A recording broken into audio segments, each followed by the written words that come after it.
film nerds, film geeks, cinephiles, movie enthusiasts, you are all in the right spot.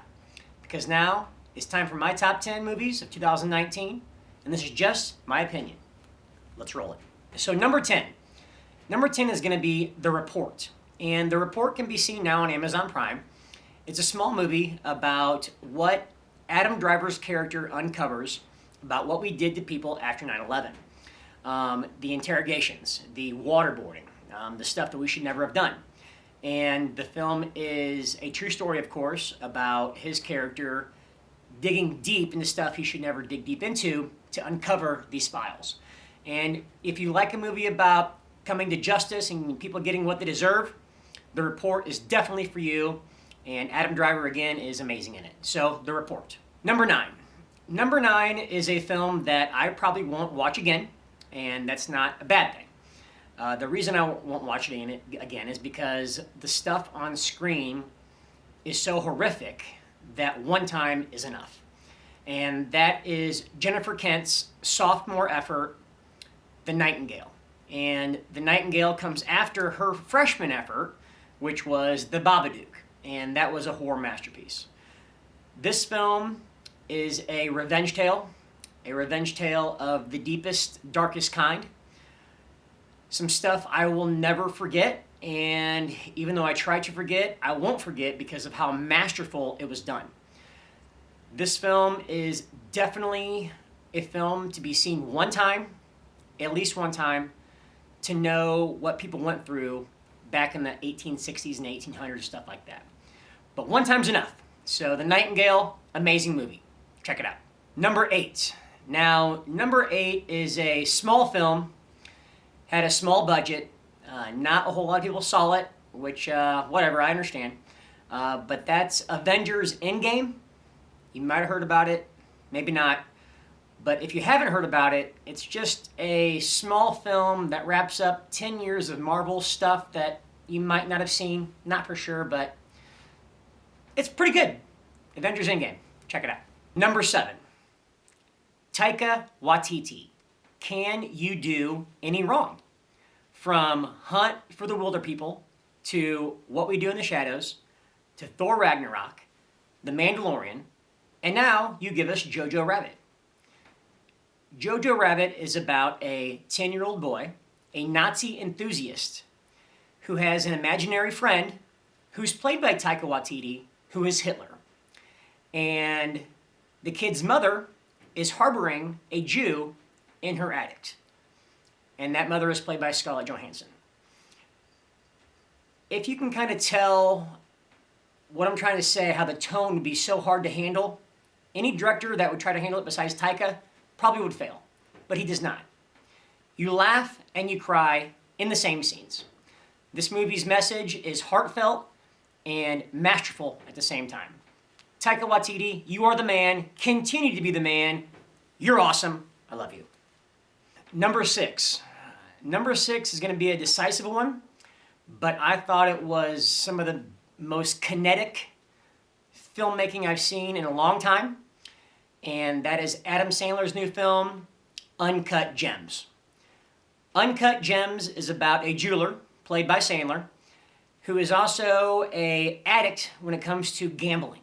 And he makes decisions that will blow your mind when it comes to money. But at the same time, he is very endearing. His character is very lovable. And the filmmaking is top-notch. It's something to behold. It makes you anxious. It confuses you at the same time. It's a roller coaster of emotion. But at the same time, the whole package is a masterwork. The casting of Adam Sandler is so good because he is an endearing character outside of movies, which translates to Uncut Gems, which was just simply a powerful movie, and I loved every second of it. Check it out, Uncut Gems. Number 5. Number 5 is the biggest movie Netflix has ever made, ever put money into, and that's Martin Scorsese's The Irishman. And the negatives on The Irishman were this. From my friends and from other people, they said it was overlong, which I understand. But even though it was a gangster film, The film was truly about a man's life, the Irishman's life. And you can't tell a life story with just stopping at a midpoint. You have to tell the whole entire story, the twilight hours of, what he went through, where he goes. And even though the last 45 minutes might be not as heart-pounding as the first 3/4, it still finishes the story of the Irishman. And Netflix is the only platform that would allow Marty to do that. So I hail Netflix for that.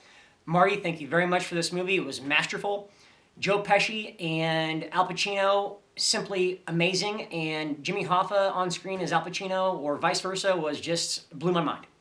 So there's no reason not to check out the Netflix film, The Irishman. And also, it's on Netflix. People binge stuff on Netflix all the time that's 10 hours. Just give it a shot. The Irishman. Number 4.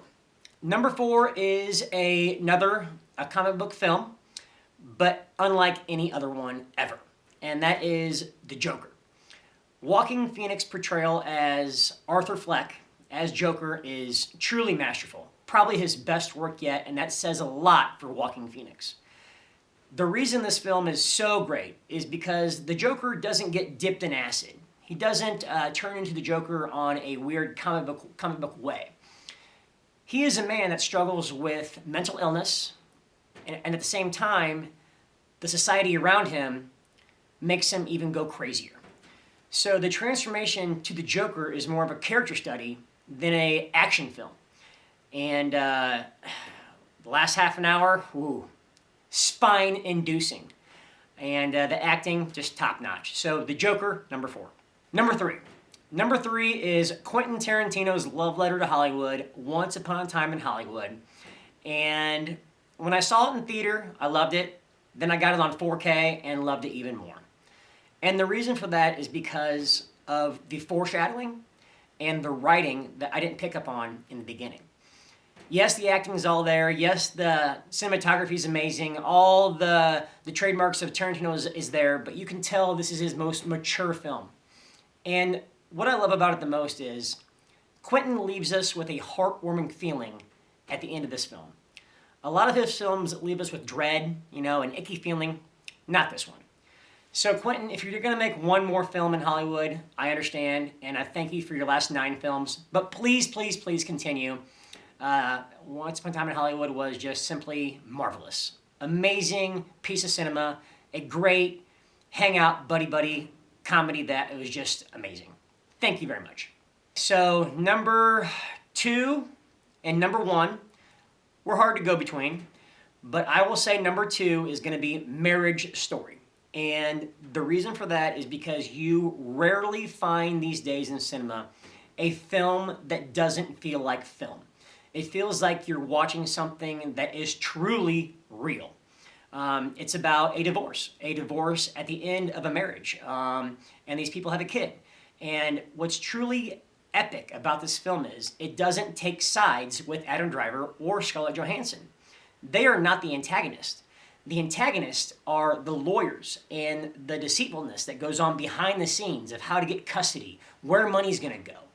Just the craziness of things that lawyers do to get their hands on more money and how it impacts the real people at play. And I talked about acting with Joaquin and other people this year, but Adam Driver acting in this film, I will say right now on camera, is truly probably the best I've ever seen an actor ever in a film. Yes, that's saying a lot, but I watched it again multiple times just to kind of confirm that, and it's true. The acting is so freaking good in this movie. It is phenomenal. And this is a Netflix film. Check it out. Marriage Story. Amazing. Okay, so for number 1, and this is pretty cool because I've never had a foreign film be number 1, and that's going to be Parasite. Where to begin with Parasite? Parasite is a film about a low-income family that has really nothing. They live in the slums, and they infiltrate a high-income family in South Korea. What they don't know is what's hiding in that house of that family they infiltrate. That's all I can say. What I can say about the film that won't ruin it is it is a master class in cinema. It has humor, thrills, suspense. It's a page turner at every corner. There's a layer to be unfolded at every second. The acting is amazing. You'll laugh, you'll cry, you'll be disturbed all at the same time. And the biggest challenge, I think, in making a film, or for any film director, is tone. Just like Taika Waititi can in Jojo Rabbit, he's masterful at this, but Bong Joon-ho, the director of Parasite, the tone he works with is just on a different stratosphere. It's simply incredible. Words cannot explain how amazing he juggles the acts of tone and simply the acts of just making a fantastic film with his fingerprint over every piece of celluloid. In every frame, there's some kind of thing he wants to say about the government or some kind of dark satire message that he wants to portray. And he does. It's a masterclass in filmmaking and probably one of the best films of the decade. No joke. I really appreciate you guys listening to my top 10. I absolutely want to know what you thought about your top 10.